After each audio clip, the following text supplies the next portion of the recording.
नमस्कार, हमारे छत्तीसगढ़ देख रहे हैं आप। मैं हूं आपके साथ भावना त्रिपाठी। प्रदेश कार्यालय मंगला बिलासपुर में निषाद पार्टी की संभागीय बैठक पूरी हुई, जिसमें 2024 में निषाद पार्टी की भूमिका पर चर्चा हुई और आने वाले त्रिस्तरीय चुनाव, पंचायत चुनाव, नगरीय चुनाव के लिए रणनीति बनी और संगठन के विस्तार के लिए छत्तीसगढ़ स्वराज सेवा के बारे में चर्चा भी की गई। तो वहीं इस चर्चा में आने वाले समय में निर्बलों के हित और मान सम्मान के हक का हिस्सा इत्यादि के बारे में चर्चा हुई, जिसमें निषाद पार्टी की ओर प्रमुख पदाधिकारी उपस्थित रहे।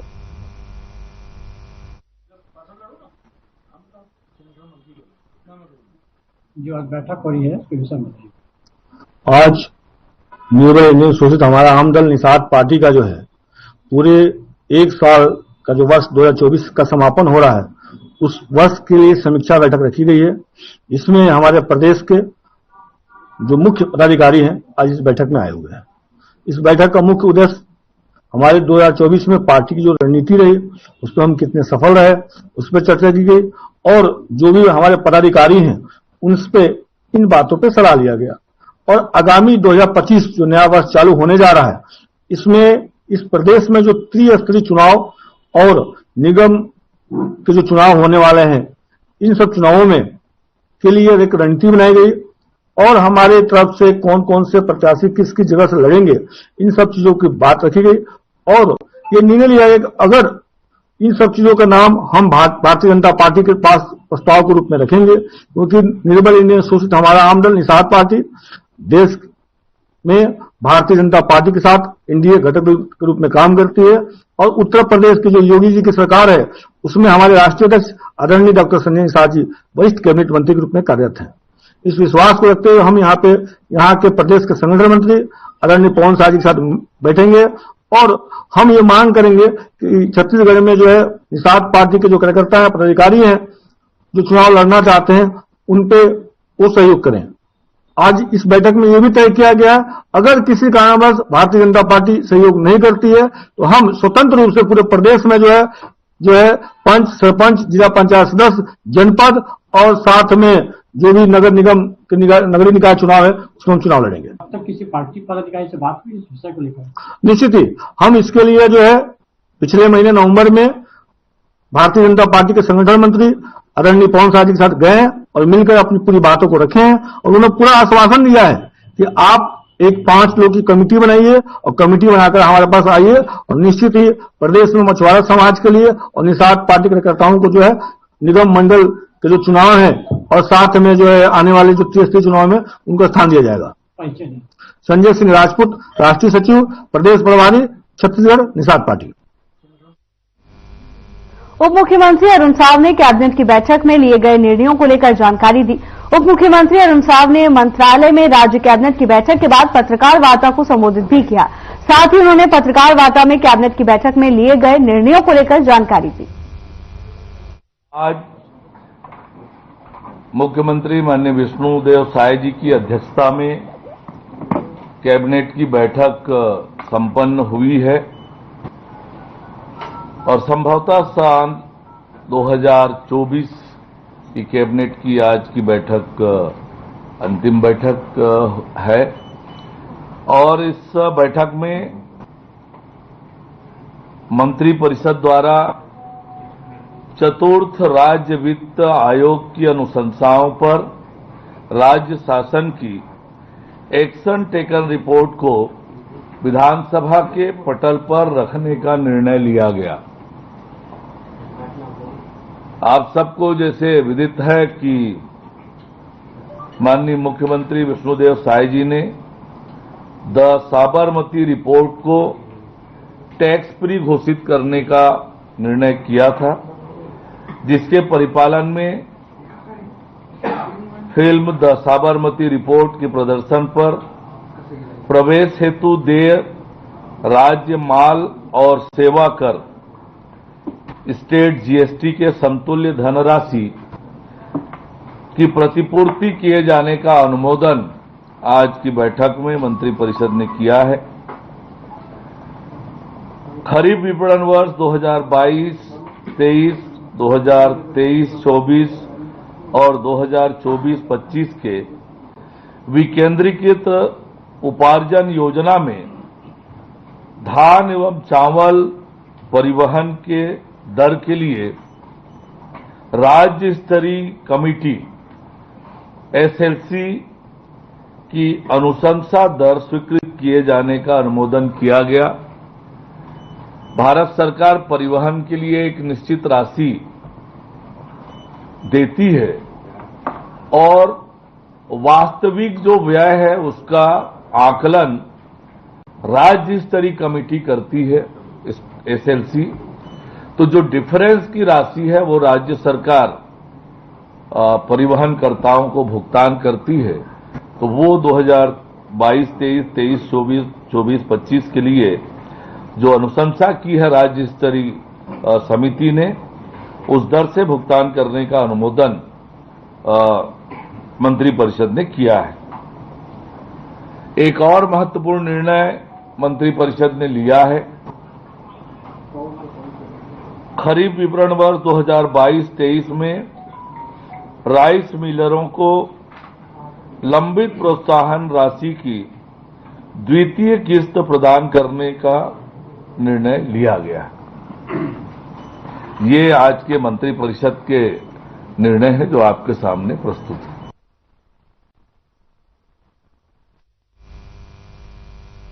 फ्लोरामैक्स कंपनी में ठगी का शिकार हुई हजारों महिलाओं ने कलेक्टर कार्यालय के सामने प्रदर्शन किया।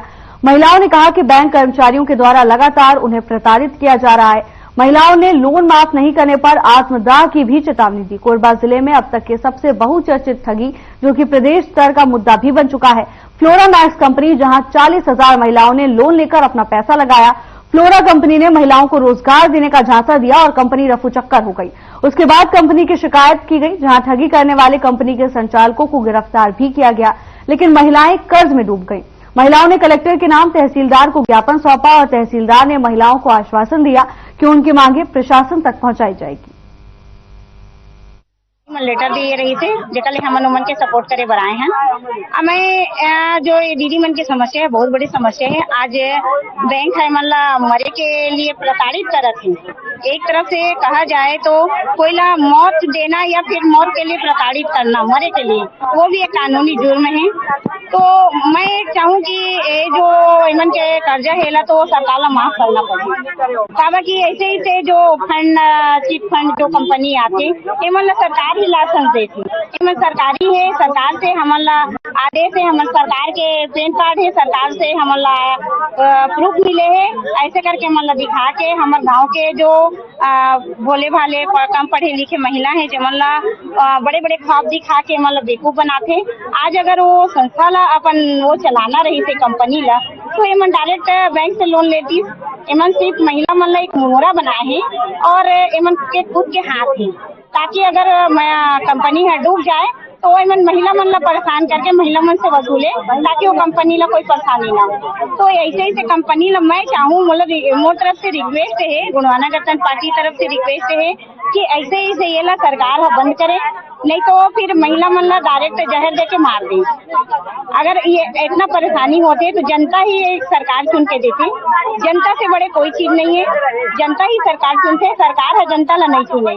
आज दीदी मन वोट दे के मतलब वो गद्दी में बैठाते, जनप्रतिनिधि बनाते। जनप्रतिनिधि के मतलब होते जनता के प्रति उमन की सेवा भाव, लेकिन आज जनता मन लूटा थे।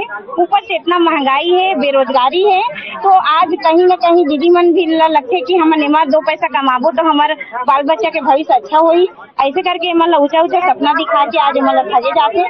तो कल ये रिक्वेस्ट है कि ऐसे से चिट फंड। देखिए, उनका कहना है कि इस ठगी के वो शिकार हुए हैं, इसकी वजह से उनको जो भी मतलब बैंक वालों से परेशानियां हो रही है, जो भी उन्होंने लोन दिया होगा तो इस ठगी के लिए जो भी उन लोगों ने एक शॉर्ट लिस्टिंग जारी की थी, जिसमें संबंधित व्यक्ति जो इस ठगी से संबंधित थे इनकी चल अचल संपत्ति की जानकारियां ली जा रही है, ताकि इस जो मतलब ठगी में जो महिलाएं उसकी पीड़ित हुई हैं उनको कुछ राहत मिल सके।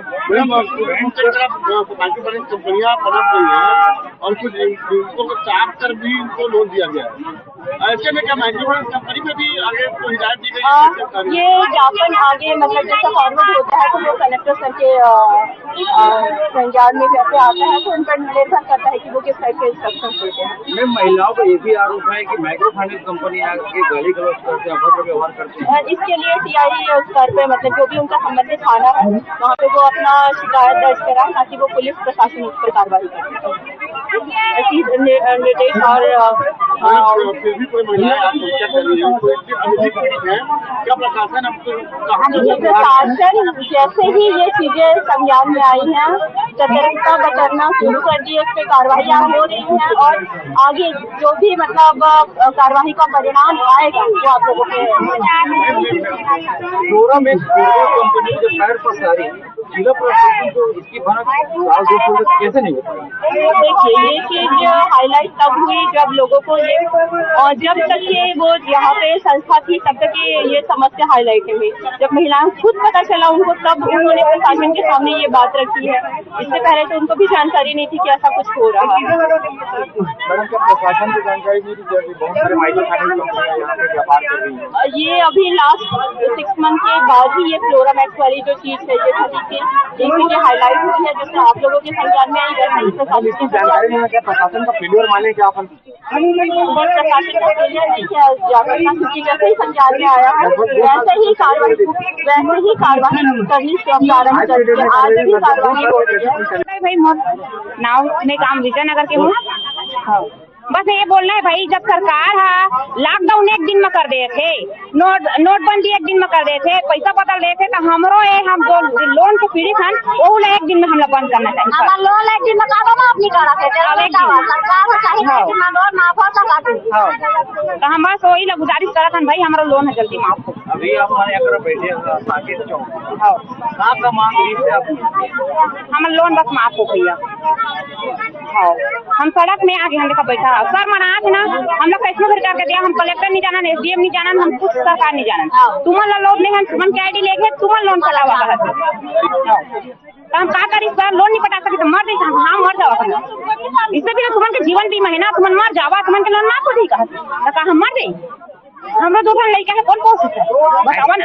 ऐसे आप मतलब कौन बैंक वाले सब बोला थे सर जे हम लोन ले हन बोला थे कहीं से एक्सिस बैंक से ले हन और ग्राम शक्ति से ले। ग्राम शक्ति वाला सर के पास मुलाकात नहीं हुई, लेकिन हाँ एक्सिस बैंक वाला ने कहा वो पता नहीं कौन गाँव की महिला मर गई तो लोन माफ होगी तो मन मर बचावा किस करिए मर गई सर लगता है मारेला पड़ी हम कावर मारबो सरकार बनाए हम सरकार हमार मदद करे ना सरकार बनाए आज का जमाना में हम बैठे हैं जगह में बैठे हम यहाँ से का देखेला और कल दीदी हो बहनी हो जो हारे जाते हम लोग वोट देवा हम लोग जितावा तुमन पूरा महिला मन सुरक्षित कहाँ सुरक्षित भैया। हम घर में आके दूसरे आदमी का मर जावा हमारा आदमी नहीं कहा लोन ले मर जाके नहीं कहा तो ओकर का बस सुनबो ओकर डर से भी नहीं कर तो हम अभी तुम्हारे पर दुर्व्यवहार नहीं करा था ना, आराम से समझाता लोग पैसा देवा तो देवा। हम कोई नहीं जानता, कलेक्टर नहीं जाना, न SDM नहीं जाना, न सरकार नहीं जाना। तुम मोदी सरकार नहीं आए, तुम्हारा कोई नेता नहीं आए पैसा पटाए दीदी तुमन पटाइया कहत आखिरी ऑप्शन बस यही नहीं लोन से लोन ले हन अब करोड़ों में तो पटाते हैं अब मांगे आते हमार काला दिन नहीं करोड़ों में समझ है हाँ अब हमी माला जानी देवा का दाँत नहीं पूरा ले के बेर तो बढ़िया लगी ऐसे कह के धमकी चमकी दे थे। हाँ फिर देवा तू घर बचाए के खेत बचाए कहा तो हम लोग लगे खेत बेचे वही लोग पटाई अब पैसा ला तो करोड़ों में सब लगा दे हम लोग कहना हाँ तो कोठा में छोड़ी जाबो भाई बैठे नाचे कोठा में जाके बोल के कहा हाँ होना कहा ऐसे आप मतलब कौन जोड़ पैसा पटा महिला वाला कोठा में कोई नहीं बताया नहीं होता है बताना पड़ेगा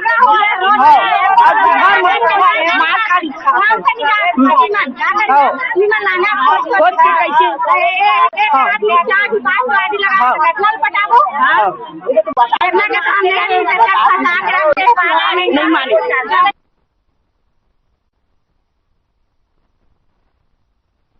एसईसीएल की तरफ से भू अधिग्रहण कर खनन विस्तार के कारण गांवों को विलोपित किया जा रहा है। इस मामले में कोरबा जिले के ग्राम पंचायत मलगांव के सैकड़ों ग्रामीणों ने विलोपन निरस्त की मांग को लेकर कलेक्टर कार्यालय का घेराव कर दिया। जहां आनन फानन में पुलिस पहुंची और ग्रामीणों को समझाया गया, तो वहीं कलेक्टर ने ग्रामीणों को आश्वासन दिया है। देखिए हमारी खास रिपोर्ट।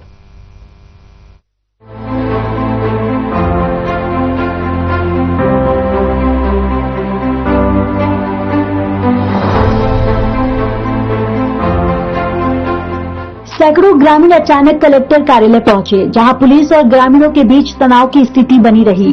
ग्रामीणों का कहना है कि कलेक्टर महोदय ही उनके समक्ष आए और उनके आवेदन ले। इसके बाद कलेक्टर अजीत बसंत ने ग्रामीणों के समक्ष जाकर उनका ज्ञापन लिया। ग्रामीणों ने मांग रखी कि मलगांव के आसपास कोयल खनन का कार्य जारी है, जहां एससीसीएल प्रबंधन की तरफ से जमीन अधिग्रहण किया जा रहा है, वहीं उनके गांव को प्रशासन विलुप्त कर रहा है। उनकी मांग है कि गांव उसी स्थान पर यथावत रहे। पंचायत चुनाव आने वाले हैं। ग्रामीणों ने कहा कि वे अन्य गांव में जाकर चुनाव में शामिल होना नहीं चाहते। प्रदर्शन कर रहे ग्रामीण मलगांव, अमगांव, सुआघोड़ी के हैं। एससीसीएल प्रबंधन की मनमानी से गांव के आसपास कोयला विस्तार के लिए विस्फोट भी किया जा रहा है। माइंस के विस्तार के क्षेत्र में मलगांव ग्राम पंचायत आ रहा है और इसमें निर्देश के अनुसार इस ग्राम पंचायत को विलोपित करने की प्रक्रिया की जा रही है। ग्रामवासियों की जो शिकायत है, उन शिकायतों पर शासन के नियमों और जो एससीसीएल के अर्जन के प्रस्ताव हैं, इनको ध्यान में रखकर निर्णय लिया। पिछले बार भी 2 ग्रामों को विलोपित किया गया था, इस बार किस तरह के नियम अपनाए? पिछले बार के पंचायत चुनाव में भी कुछ गांवों को यहाँ पर विलोपित किया गया था। उस समय जिस प्रक्रिया का पालन हुआ था, उसको देखते हुए इस बार भी निर्णय लिया। ग्राम पंचायत मलगांव के सरपंच हूँ धन कुंवर कंवर। हमार गाँव ला अभी विलोपित किए गए है, तो हमन चाहतन के हमार गांव ला विलोपित करे है, तेला निरस्त किया जाए और आगामी चुनाव में चुनाव किया जाए। और गांव के जो मूलभूत सुविधा है, जो वहाँ अभी तो बसें नहीं है कोई जगह, लेकिन मेरे गांव का जो मुआवजा कटा हुआ है, तो कलेक्टर सर बोलते हैं कि सही बना है मुआवजा, नापी के हिसाब से सही बना है बोलते हैं, और सही नहीं बना है, क्योंकि मैं देख चुकी हूँ पूरा गरीब का कटा हुआ है सर। तो गरीब कहाँ जाएंगे? 2 लाख बना था वो 50,000 हो गए, 50,000 था वो 20,000 हो गया, तो गांव वाले कहाँ जाएंगे? और ऐसे तो नहीं फिरेंगे, तो हम तो यहीं बैठेंगे हड़ताल में, जब तक हमारी मांगे पूरी नहीं होगी तब तक बैठेंगे। और 6 महीना के अंदर में वीरान हो जाएगा, ऐसे करके विलोपित किए हैं। क्यों? कारण क्या? वहाँ एससीसीएल अधिग्रहित क्षेत्र है, तो 6 महीना के बाद में गांव नहीं रहेगा, ऐसे करके पूरा विलोपित कर दिए। और 1290 जनसंख्या है मेरे गांव में, तो अभी वहाँ सब स्कूल, आंगनबाड़ी, पंचायत भवन, हर चीज उपलब्ध है सर। तो कहाँ जाएंगे गांव वाले? और अभी मान लीजिए विलोपित कर देते हैं, तो मेरे गांव वाले जो चावल लेने जाएंगे और कहाँ जाएंगे बताइए? तो इसीलिए हम गांव वाले पूरा आए हैं। अभी पंचायत चुनाव भी आते हैं। हाँ, पंचायत चुनाव को विलोपित कर दिए और डायरेक्ट झाबर में जोड़ दिए। बताएंगे कलेक्टर ऑफिस का घेराव किया, क्या वजह से घेराव करने का? ये एससीसीएल के जो केवरा और दीपका के जो क्षेत्र से प्रभावित 3 ग्राम पंचायत हैं, अमगांव, मलगांव और सुआघोड़ी, इसको शासन के दिशा निर्देश पे विलोपित कर दिया गया है। और चूंकि ग्राम अमगांव और मलगांव का जो ग्राम पंचायत के तमाम जो राज्य शासन से दी जाने वाली सुविधाएं वहां पर है, ग्राम मलगांव के आज के जो अधिकतम जो लोग यहाँ पे आए थे, उनकी जायज मांग ये है कि वहाँ पे 1628 लोगों का भी मुआवजा वितरण अभी शेष है और उस गांव के सारे सुविधाएं वहाँ पर बहाल है।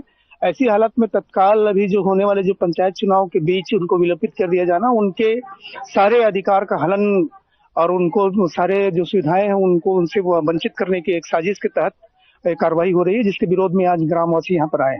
अगर मान लीजिए जिला प्रशासन अभी हम ग्राम वासियों के साथ में ये बातचीत कर रहे हैं कि इसको हम हाई कोर्ट में चैलेंज करेंगे और हाई कोर्ट से इसके बारे में हम स्टे लेंगे और दूसरा जरूरत पड़ी तो हम ग्राम मलगांव में जो कोयला उत्खनन है उसको पूरी तरीके से बंद कर देंगे। फिलहाल मांगों पर अड़े ग्रामीणों को कलेक्टर ने आश्वासन दिया है और कहा है कि ग्रामीणों के हित में कार्रवाई की जाएगी।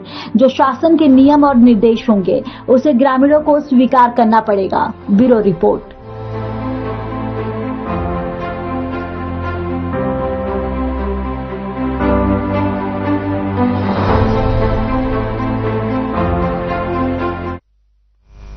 बीजापुर कलेक्टर ने अपनी साप्ताहिक नियमित जनदर्शन में लोगों की समस्याएं सुनी। उन्होंने मिलने पहुंचे हर व्यक्ति से मुलाकात कर उनकी परेशानी पूछी और उनके समुचित निराकरण के लिए संबंधित अधिकारियों को निर्देश भी दिए। कलेक्टर संबित मिश्रा ने कहा कि साप्ताहिक जनदर्शन कार्यक्रम से लोगों को काफी राहत मिल रही है। लोग अपनी समस्याओं को लेकर जनदर्शन के माध्यम से अवगत करा रहे हैं। लोगों का कहना है कि जनदर्शन से काफी आसानी हो रही है अपनी समस्याओं को अवगत कराने में और समस्याओं का समाधान भी जल्द हो रहा है।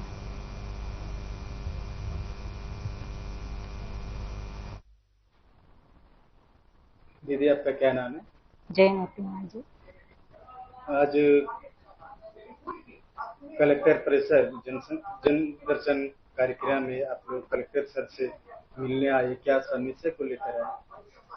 जमीन का मैं घर बनाई हूँ, वहाँ घर बना के रहे 30 साल हो रहा है। 30 साल रहने के बाद ना दूसरे के जमीन में दूसरे का जमीन आया बोल रहे हैं, वहाँ से हटाने जमीन वाला ना हटाने हो रहा है।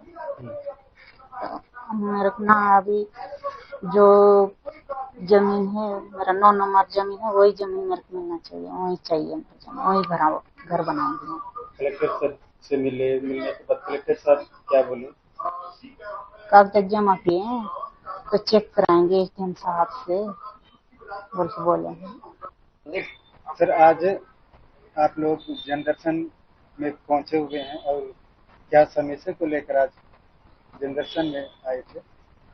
हम लोग आज बीजापुर सहकारी समिति कर्मचारी संघ से हम लोग धान उठाव नहीं होने के कारण कलेक्टर साहब को ज्ञापन देने पहुंचे थे और धान समय पर उठाव नहीं होने के कारण यही आगे चलकर सुखद आता है, जिससे हम कर्मचारी साथियों को बहुत दिक्कतें उठाने पड़ती हैं। कलेक्टर सर फिर क्या बताए सर? क्या उन्होंने आश्वासन दिया है कि हम समय पर धान को उठाव कराएंगे। मेरा नाम सुरेश मजी, मेरा भाई का मनोज मजी और गया था काम के लिए गया था उधर कटनी और एक आवेदन लिख के लाए। उनको काम किया वाला भुगतान नहीं मिला, मतलब काम किया वाला पैसा वो नहीं मिला, उस वजह से हम लोग आवेदन लिख के लाए। क्या हम लोग कौन समय आपका क्या नाम है?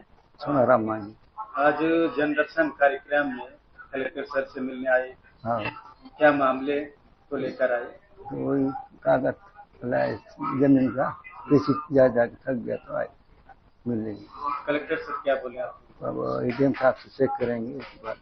सर साप्ताहिक जनदर्शन कार्यक्रम चलाया जा रहा है आपके माध्यम से और लोग इसका कितने लाभ उठा रहे हैं? जी, ज्वाइनिंग के बाद मैंने सबसे पहले मंडे को 11 बजे से जनदर्शन का कार्यक्रम चलता है। हमने सभी ग्राम पंचायत में भी दीवार लेखन कराया कि कलेक्टर से मिलने का समय सोमवार को सुबह 11 बजे है। तो हर सोमवार को 20-30 लोग कम से कम आते हैं। कुछ सप्ताह में बहुत ज्यादा लोग 50-60 लोग भी आ चुके हैं यहाँ पे। तो उन लोग के जो बेसिक शिकायतें होती है उसका त्वरित निराकरण भी हो रहा है, उसकी मॉनिटरिंग टीएल मीटिंग में भी होती है, जिसकी वजह से लोगों में भरोसा बना है।